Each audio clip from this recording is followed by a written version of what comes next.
My last day at work was this Friday. Lisbeth Halverson lost her research job at a Copenhagen-based institute in late July. She joins the 4.2% of Danes who are unemployed, a remarkably low number considering the EU average is 9.7% and the United States rate hovers above 9%. She knows she'll be well taken care of. Since I am now unemployed, I think I will get it's almost 70% of what I was paid when I was working. So it's still pretty decent. I can still survive and still go on holidays. Denmark has one of the world's most generous welfare systems, funded by a high income tax rate of around 50% and a monthly insurance fee of $70. Here, the Constitution even guarantees the right to work and the right to support for the unemployed. But the financial crisis has forced governments in Europe and the United States to reassess how to support the unemployed. In Denmark, the government in June decided to change its famous flexicurity system by cutting its lavish unemployment benefits period from 4 years to 2.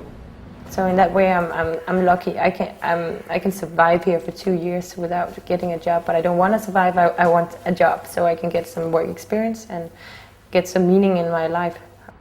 Unlike in the United States, where we have seen a number of long-term unemployed forced out of their homes, even living in cars or tent cities, something like that could never happen here in Denmark. But Danes do pay a high price. Individual income taxes here are about 50% and above. But while many countries have turned to Denmark for clues on how to improve their own safety nets, the cost has proven too high. For 7 years, I was Minister of Employment, and we had many people from all over the world coming here, studying the system, but when it came to the costs, the interest dropped.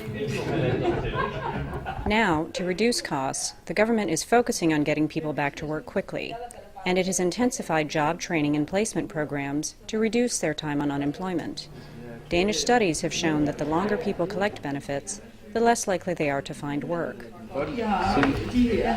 Ulrik Larsen lost his engineering job 8 months ago. Every week, in return for his benefits, he must go online and declare that he is available for full-time work. He also must send out 2 job applications a week and meet with job counselors regularly. 2 months ago, he was sent into a government program to get him back into the labor force. For me, it's been a course in job seeking and networking, all kinds of help actually. It's been really good. Still, Mr. Larsen and his Malaysian wife fear the recent cutbacks could have serious consequences for them. Number one wish right now, it's not even to have a kid, even though I really want that. The number one wish is to have any job.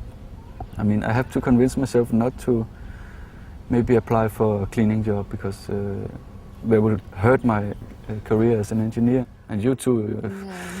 I spent 7 years to be a biologist and now I'm applying to clean offices. So we met 3 years ago In my university. in your university. So we quickly hit it off, I think. They married and moved to Denmark, hoping to get jobs. But if Mr. Larsen doesn't find work soon and ends up on welfare, Sri will lose her immigration permit, forcing a tough decision. I have to choose between welfare or her, and I choose her.